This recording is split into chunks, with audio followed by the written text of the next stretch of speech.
understand and let them know they're not alone. Hey.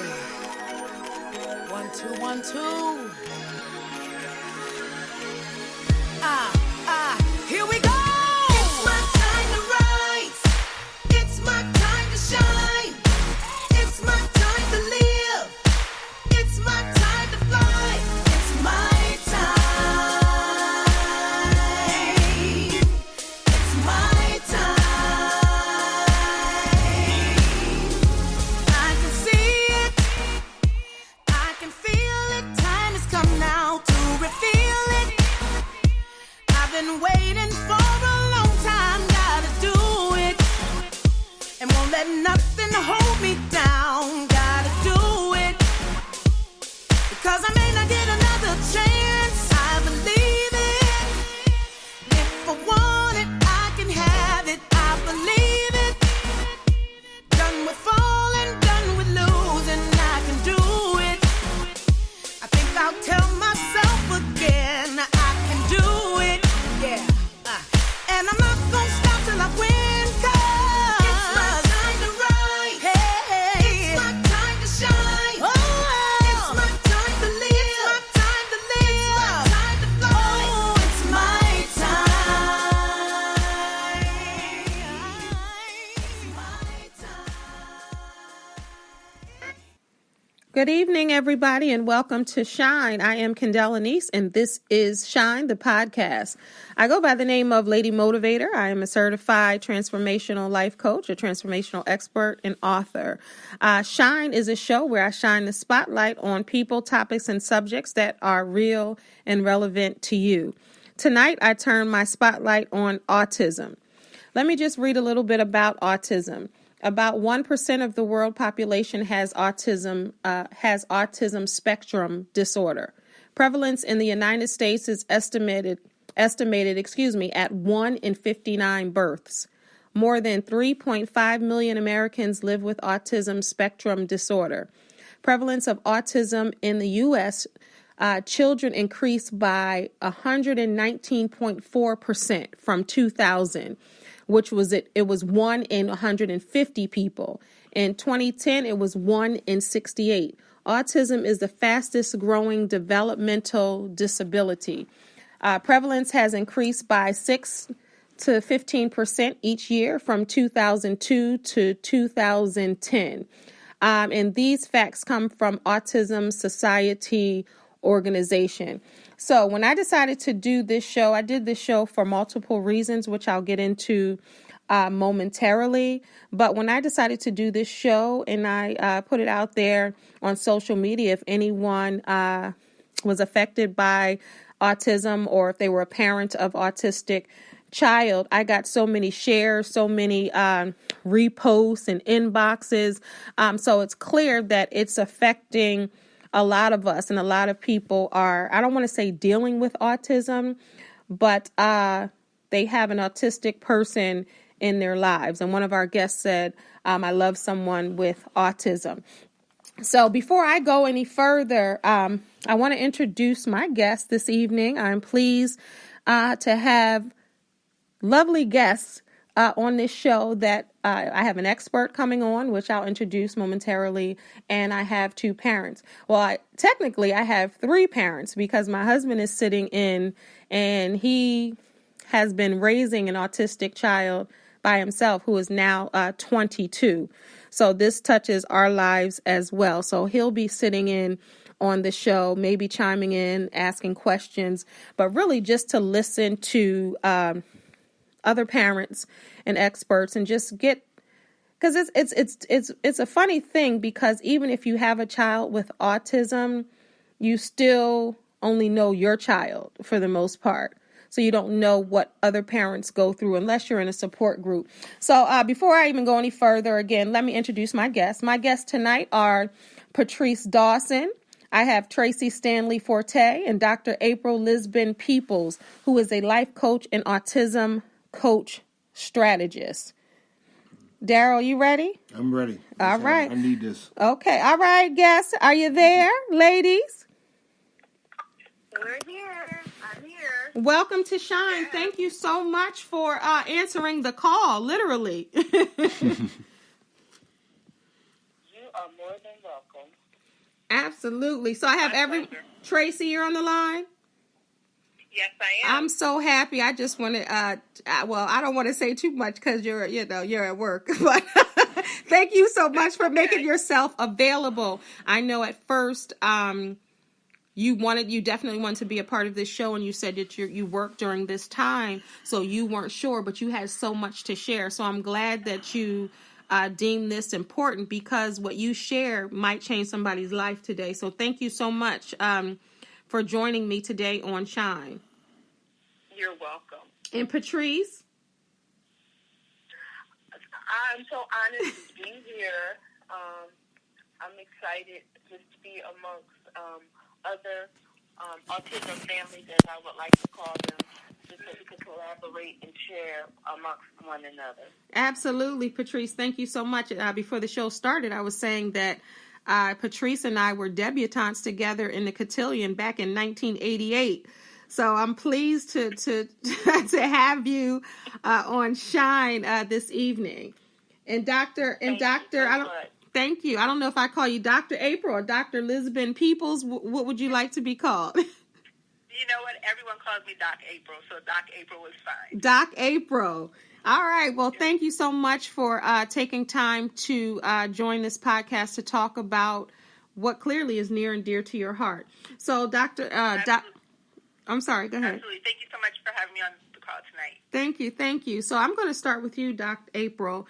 Can you explain to our listeners and our other parents what you do? Because I know I said that you are a life coach and autism coach strategist. Can you tell me what that is? Yes. So basically, as an autism coach strategist, I specifically support moms raising children with high-functioning autism to develop resources and toolboxes to help their children in grades 4th through 8th grade succeed that tween to teen years, especially those middle school years where, children really struggle to make sense of who they are and how they fit in when it comes to peers and, just trying to navigate that component of their lives.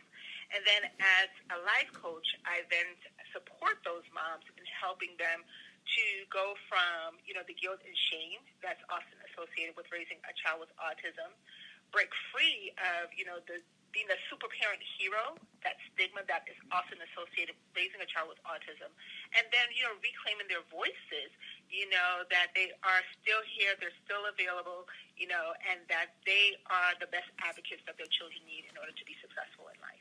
Wonderful, wonderful. And I just found it interesting because I said, I'm a newlywed, so I just got married.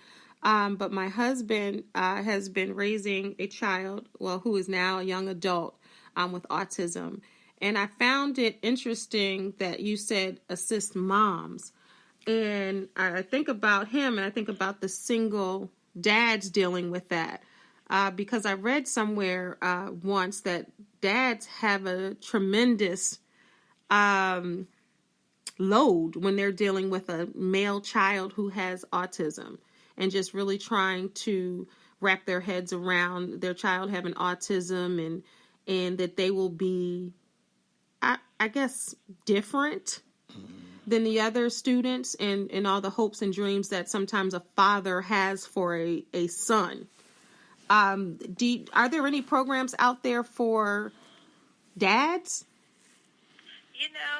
I'm sure there probably are some programs, but more times than not, they're probably more so like your traditional support groups for dads raising children with autism. But I would agree, because I too am the parent of a child with autism, that when it does come to that dad component, basically what they're seeing are, being able to toss the football together with the child. Yeah.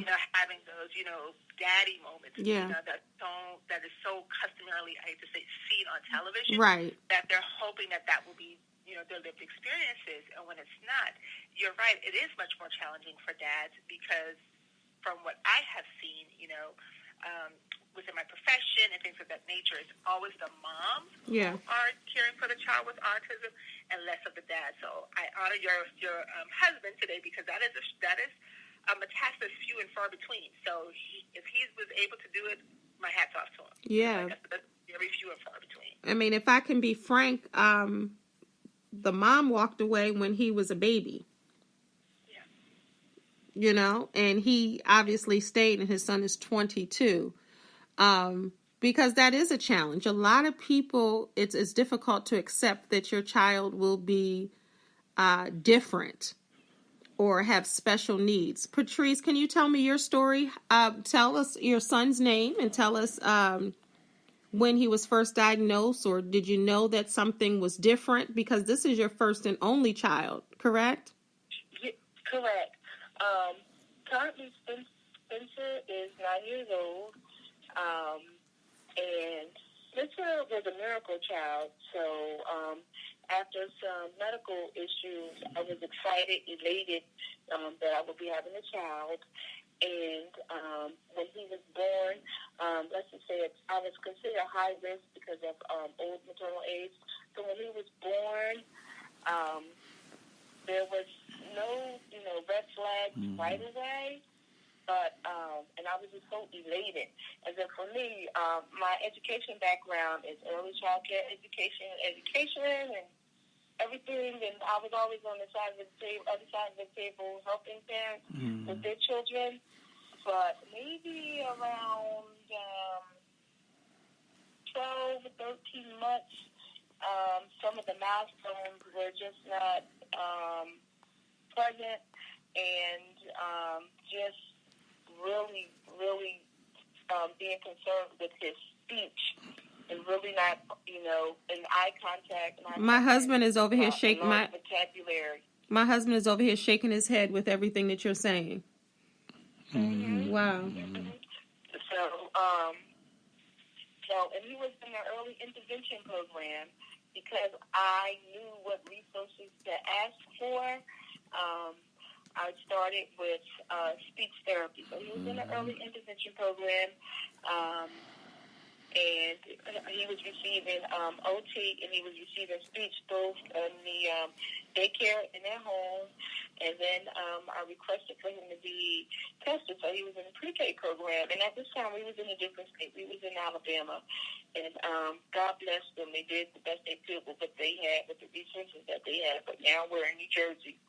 But anyway, to make a long story short, he was tested preschool age, and they said there was no evidence. But there still was something that just wasn't clicking. He started kindergarten, and he was in a regular classroom with an aide, but he struggled every day with the large crowd, with the noises, he just really struggled. He struggled very much. So, make a long story short, we were seeing different doctors, and we came to New Jersey for a visit and ended up staying here by default because of some other issues around my family. And we ended up being here, and I really couldn't go back, and I said, well, I'll put him in school here until Christmas, and we'll go back to Alabama. And I put him in school here, and they just reassessed him, started the ball rolling, and I'm very grateful for that experience. So now he's 9. He's high functioning. He's gone from a 1-to-1 aid to 3-to-1 to actually he just changed schools. He's mainstreamed in a after-school program. He's doing really great. He's going from 170 tantrums a day to almost to maybe 0 to 2, possibly. My husband is shaking his head still. My husband is like everything that you're saying. He's shaking his head, like he definitely understands. So, and just to piggyback what the other panelists said, though, so I'm a single parent. So it's like you say, you always see the moms, but I'm a single parent, raising Spencer, And I must say, he's a delight. And at first, because of this, as a parent, like all the hopes and aspirations that you have for your child, and you want this, that, and the other. But one thing I would say, we try everything. If we don't like it, if it doesn't work out, we try it. We try the football. You may hold it differently, but we try it. We still try it. We try everything. I think that's wonderful because you don't want to make him feel different in a sense. Thank you so much, Patrice, for sharing. Tracey, are you there? Tracey? Yes. Okay. I was scared. Well, again, welcome. So Tracey, you have an adult son. I do. Who has autism. I do. Tell me about, because I know Darryl here, his son is just turned, my stepson, 22. And your son is in his 30s. Tell me what this experience has been like for you dealing with an autistic son. And he still lives with you, correct? Yes, he does. Well, let me first share this with you, Kendall. My husband's name is Darryl as well. Oh. That's a great name. Great name. He said that's a great name. Darryl, you're a great man, okay? Because my Darryl's a great man, and my Darryl actually came into my life. Tommy was my son, and he came into my life when Tommy was 2 years old. Wow. So he's been around a minute. He's been around. And when he came into my life, autism 29 years ago was what autism is today, or 10 years ago. It was probably 3 sentences in a textbook, and nobody knew what it was. That's true. Okay? Let me just give you a little background on Tommy. I delivered him at 33 weeks of gestation. My membranes ruptured. Darryl is over here I guess this is very familiar to him also when you just said that. Wow. Yeah, pardon our fire alarm's going off. There's no fire in the airport, trust me. But okay. But my membranes ruptured, and I delivered him at 33 weeks of gestation. I'm trying to condense this as much as possible. Tommy was meeting all of his developmental milestones until he had the HIV vaccine. And once he had that vaccine, I started to notice that his milestones that he had met were slowly but surely disappearing. We thought that perhaps he may have had a hearing impairment. So, we went through the whole process of having his hearing tested, and we found out that his hearing was just fine. And then after a series of tests at Children's Hospital, he was given a diagnosis of having pervasive developmental delays. Okay, so autism wasn't the name back then. Yep, that's true. It was pervasive PDD, non-specified, actually, is what his actual diagnosis was. And it wasn't until I believe he turned about 5 or 6 is when they gave him the diagnosis of autism. So at the time, we were living in Philly. And I was working on a thesis. I was going to Eastern College, and I was working on my thesis, and I had to come up with a topic. And my topic I came up with was the educational appropriateness for autistic students in the Philadelphia school system. So in my research, I found the Delaware Autism Program, which is now called the Brennan School in Delaware, and that's where Tommy was educated up until the age of 21, which is when they graduate from high school. But I will say this to you. When Tommy was initially diagnosed, I'll never forget, I took him to my pediatrician for just an annual checkup. And my pediatrician said something to me that never left me. And he said to me, he said, whatever you do not treat this child any differently than you would treat him if he was a normal child. And that never, ever, ever left me. And my husband, Darryl, and I did our very best in raising Tommy. And I'll tell you something else. It is imperative that your voice commands when you speak to your child is one that registers with them. Because here's the thing. You're going to have to control that child somehow, some way. Because that child's going to continue to grow, and that child's going to continue to get bigger and stronger, because God knows they got the strength of about 50 people. Amen. And you have to have a command to control that child. And I'm very happy to say that my command and my husband's command over Tommy is our voice. And he can just pick up the tone, and when we speak, he can tell when we're not happy with something that he's done or we're directing him to do something. And I believe that has been a success as to how at 31 years old he is still living in my home.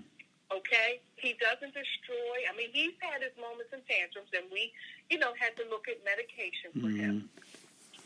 But I'm happy to say that there is no place that I can go where I can't take my son.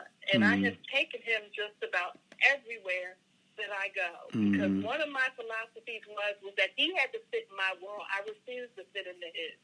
And I'm happy to say that he lived up to my expectations in every aspect of his life. And truly is my gentle giant. I wouldn't trade nothing for him. I wouldn't give nothing for him.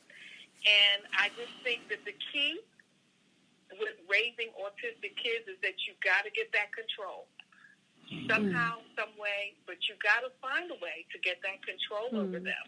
Now, my son, I don't know about your son, but my son is not verbally expressive, but he's very receptive. Oh, my God, he's receptive. He understands everything that comes out of my mouth. He follows instructions. He follows directions. And I'm happy to say that he goes to work every day. He works for Easterfield. Oh, wonderful. In Delaware. And, Wonderful. he's happy to go, and he has a great life. My husband and I certainly make sure of that. We do everything that we can to give him activities, on the weekends as well as respite and in the summertime. And I'm sorry, I try to condense everything that I could, but I just hit on the high points. No, because you have more to say because he's 31. Spencer is 9, so far. But he truly is my gentle giant. And if I can leave one thing with anybody that has a child with autism, is that you got to get control of them. Yeah. You got to find that way of getting that control. And again, with my husband Darryl and I, it was with our voice and the commands, the reflection, how we speak and what we do, and I would never accept his disability. I accepted it because I had to, but I would never. The doctor told me don't treat him any different than if it was a normal child. And I didn't, He got disciplined when I felt that it was necessary. And believe me, that brain does understand. Yeah. That brain knows when it's not doing what it's supposed to do. As much as medical science and the doctors might want to tell you, but they know. They definitely know. And, like I said, I'm happy to say that he does still live at home, and I don't foresee him leaving my home because he doesn't have to. Right. And I didn't do the bells and the whistles and all. I didn't do all that because I wasn't having bells going off in my house and and all this. I wasn't doing all that. Yeah.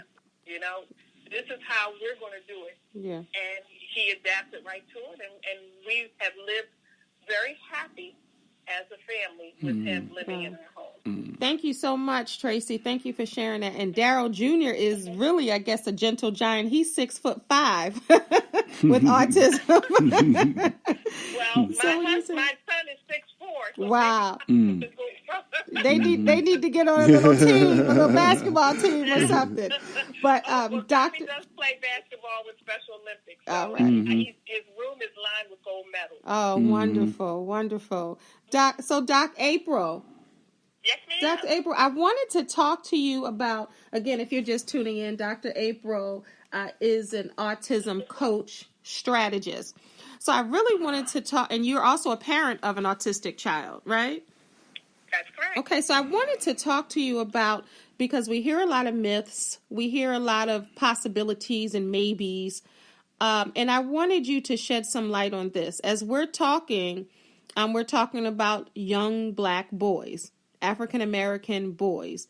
And it is noted, not only African American boys, but boys in general, particularly African American boys, I really want to touch on that, are more likely to have autism than girls. And I know Tracey talked about the shots and getting vaccinations and all of that. People talk about that, and I've read about it and researched about it, heard people talk about it, heard different parents bucking the system, if you will, when they talk about vaccinations. Can you tell me how that plays a part, and if that is a myth, or if that's really, because I could not find it. It's saying that it's nothing that's solid, but parents swear that is the case. Can you tell me about that? Or can you talk a little bit about that, of what you know? Mm-hmm. As far as the African American males? African American males and the vaccinations, yes. Okay, so I'll start off with the vaccination debate, and then I will talk about when it comes to African American males. Okay. As far as the vaccination debate, I think there's a lot that goes into that component because I can see it from both perspectives. My son was vaccinated. He never lost any of his developmental milestones, but he's on the spectrum. Then I have a godchild who's severely autistic, whose parents never vaccinated her. So I'm kind of sort of in between as far as the vaccine debate. Now, I know that there are some parents who can pinpoint exactly, like Tracey had mentioned, my son was developing where he needed to be according to the growth chart developmentally, but as soon as he got this particular vaccination, that's when we started noticing the change. One of the questions that I always like to propose is, the question is, when it comes to those particular vaccines that were given and the time they were given, was there some kind of other elements that may have contaminated the vaccines? Even though they tell you it's not contaminated, we don't know that stuff when we go in there. Right. Have everything just put in a needle and then they inject your child. Right. So honestly, we don't know from the time it leaves the pharmaceutical company to the time it gets to the pediatrician's office to the time it's injecting into your child, what could have happened in that process. Right. I also know that there is some research as far as, when it comes to the NTHFR. Yes. Gene mutation too. And so, that's another factor that, if that's an issue and one of both parents are carriers, then that's more than likely to potentially cause, autistic-like behaviors or potentially autism. So I just think it goes back to that process as to, parents knowing their child. I know some people who've done the European schedule of vaccinations and their children are not on the spectrum. So for me, kind of sort of looking at everything in hindsight, as a parent, like I would tell any parent at this point, do your research. Do what's best for your child. If you don't like the American way of doing it, then tell your pediatrician, we're not going to do it this way. We're going to follow the European schedule. For those people who I personally know, because I am in a lot of autism groups, where the parents did follow that process for one child versus the other child, the second child that they did the European vaccination is not on the spectrum. Once again, that's their personal experience. It may not be someone else's, but like I always tell people, talk to your pediatrician and do what's in the best interest for your child. Yeah, and I think that's great advice. And a lot of people feel like they can't challenge the doctor. They can't say, no, I want it this way. A lot of parents feel like they can't say, well, let me see this vaccination. Has it expired? Let me see what it really is. Because sometimes when you go into a pediatrician's office, you truly don't know what they're giving your child. You don't know, you really don't know, because people don't ask to see the vial and, like I said, expiration date, and they don't even know that they can say, no, I want this kind of testing, or I want to do it the European way. So I'm glad that you said that, because I know a lot of schools, when we talk about school and getting vaccinated for schools, it's you have to do this by this time, and this is how it has to go. And when something goes outside of those lines, then that creates a problem for a child getting into school. Can you explain, Dr. April, what the European schedule is? I don't know it personally, but I know what it is, especially when it comes to the the measles, mumps, rubella, they split that up. Gotcha. In comparison to how we do it here in the U.S. Gotcha. So, you know, how they just put it all in one shot together. Yes. They actually split it up based on certain ages. And I feel it's probably when they feel like the child's body is developmentally ready for it. Yeah. You know, when I think about the amount of shots that our children get between birth and age 5, it's a lot of shots. Yeah, it's a whole lot of shots, and, yeah. You know, and it's like, can their bodies really handle that? You know, process all of that so quickly. Yeah. You know, and I don't think all children can. You know, and whether or not we need to, not us, but, you know, medical facilities really need to start creating a process where they can do some other kinds of assessments to see if, you know, is my child ready to have the MM3? I mean, not the MM3, but the MMR.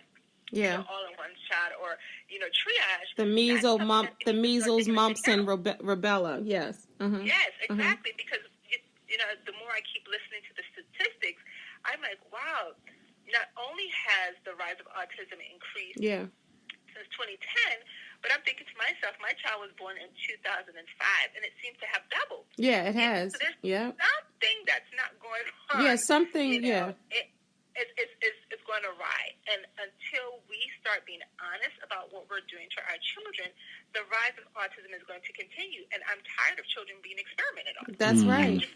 That's you right. know what I mean? Our children are not social experiments. That's right. And we need to start understanding what is going on, what is creating this rise of autism. That's you know? right. And I know I've heard some people, you know, say, well, you know, autistic people, you know, they were there, you know, a long time ago, but those were the quirky kids.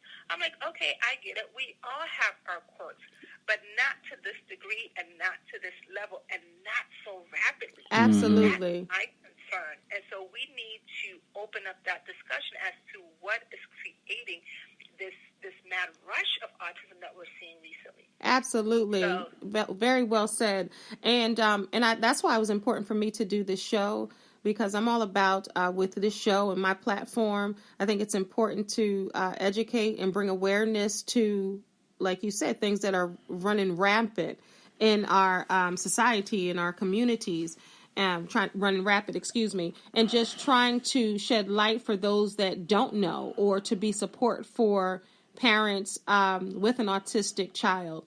And that's why I really want to commend even celebrities like Holly Robinson Peete, Jenny McCarthy, Tisha Campbell, Toni Braxton, Dwayne Martin, just really using their platform to talk about autism and to showcase and highlight their children living everyday lives and quote unquote, I don't like the word normal, like something about that word I don't like, normal lives, because I don't know what normal is. I don't think anybody is normal. I really don't.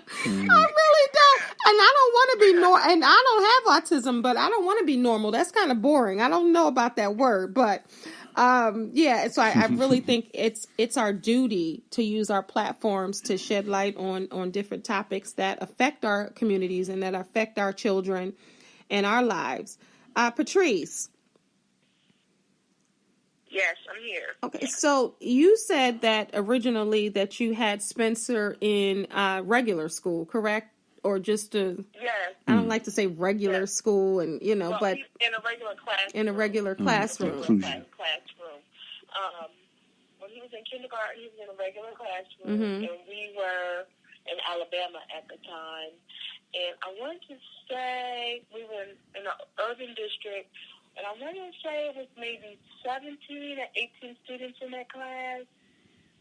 And just the size of it was too much for him. And they gave him, he had an aide, and he was being put out for speech in OT. Well, I was fighting for OT. We did receive the OT. And he had to speech, but he was in a regular classroom. And then the following year, first grade, when I registered him in a new district, and they reviewed his current IEP, they put him in a regular classroom. And although he had not been diagnosed yet, I said that I don't think he's going to be able to function in that classroom. oh, no, he's going to do fine. He's going to do good. He's going to be fine. There's going to be no worries. We're going to have an aide in there. He'll be fine. Well, by lunchtime, they were calling me, but I already knew that. Right. And then we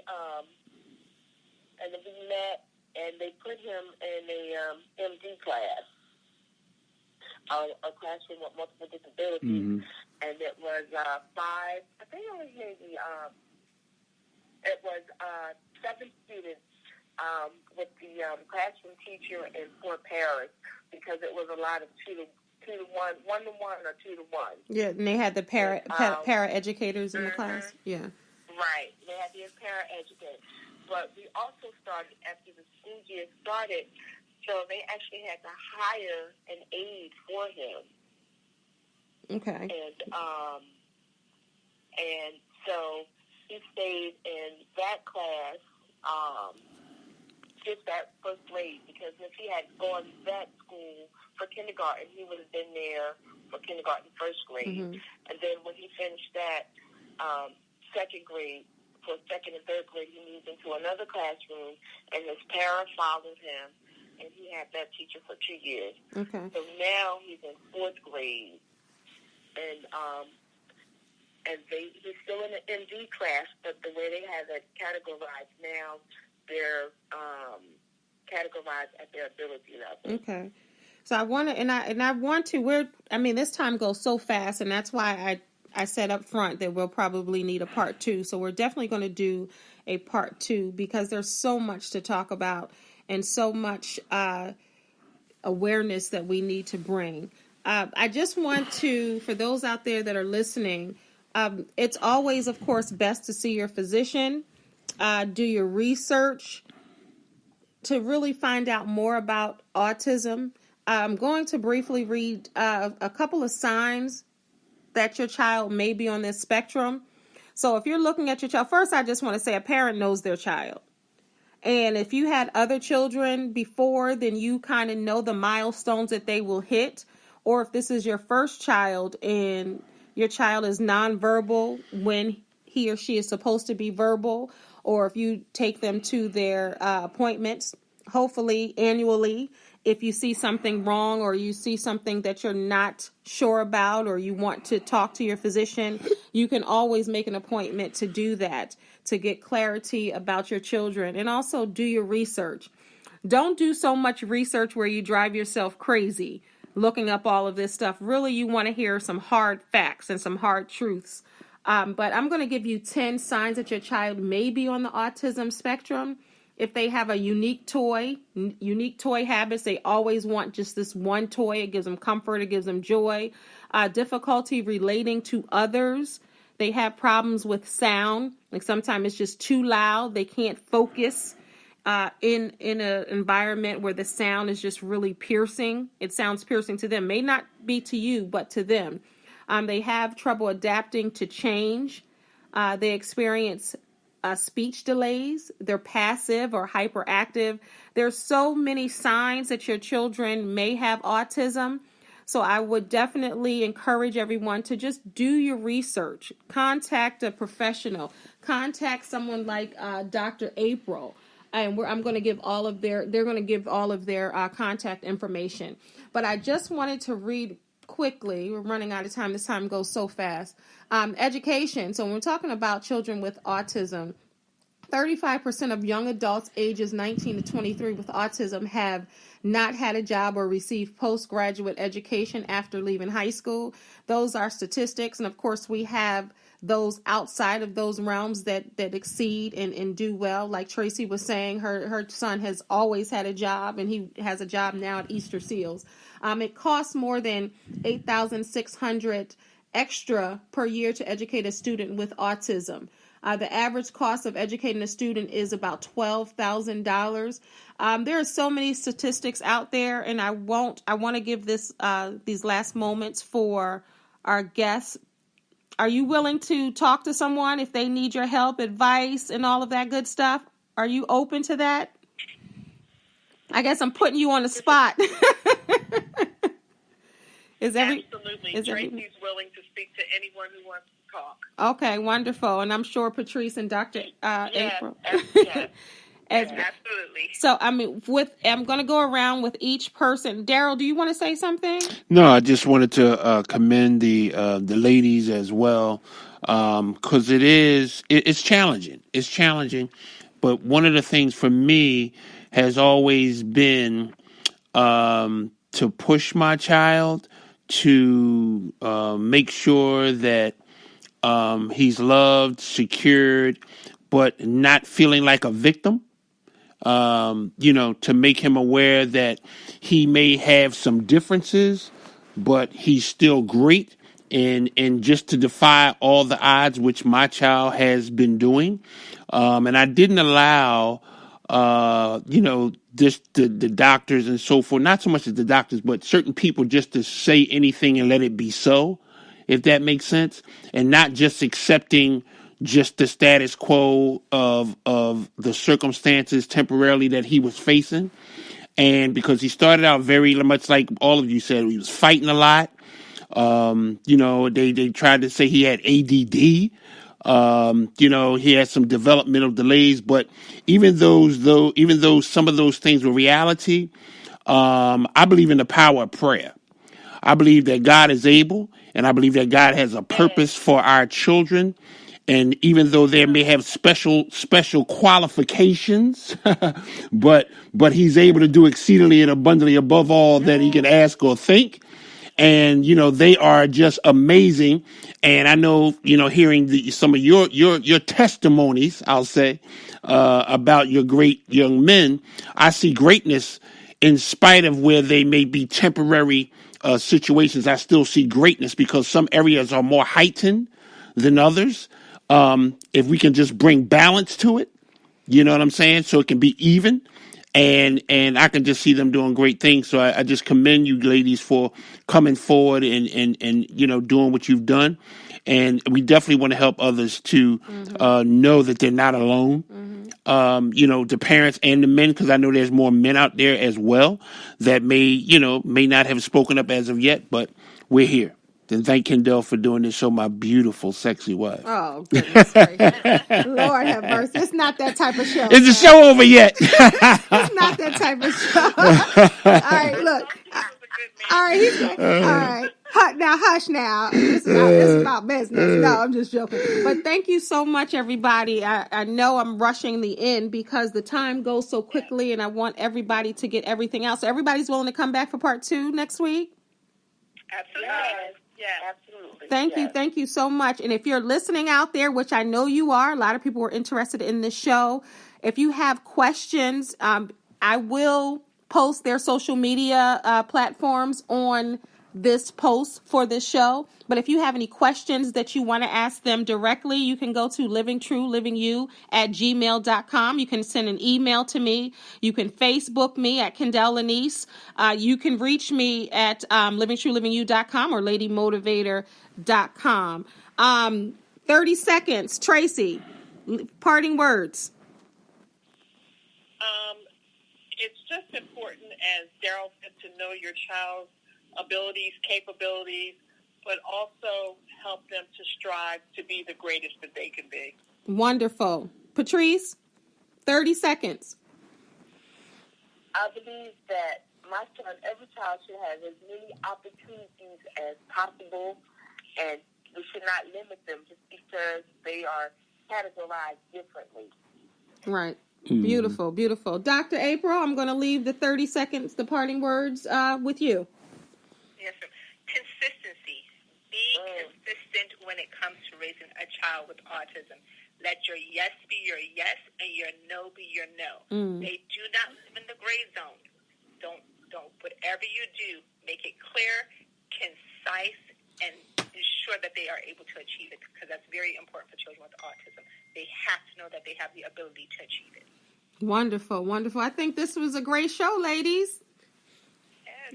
Thank you so much. Yes, it was. And for Thank you. Yes, it was. All right. You're so welcome, and thank you All everyone for listening. And I thank my guests this evening. Shine is here every Wednesday at 10 p.m. Eastern Standard Time. For more information about me, Kendall Lanice, you can always visit livingtruelivingyou.com or ladymotivator.com. I hope you all tune in to part 2 of Autism Awareness. I love someone with autism next week. Until next time, God bless.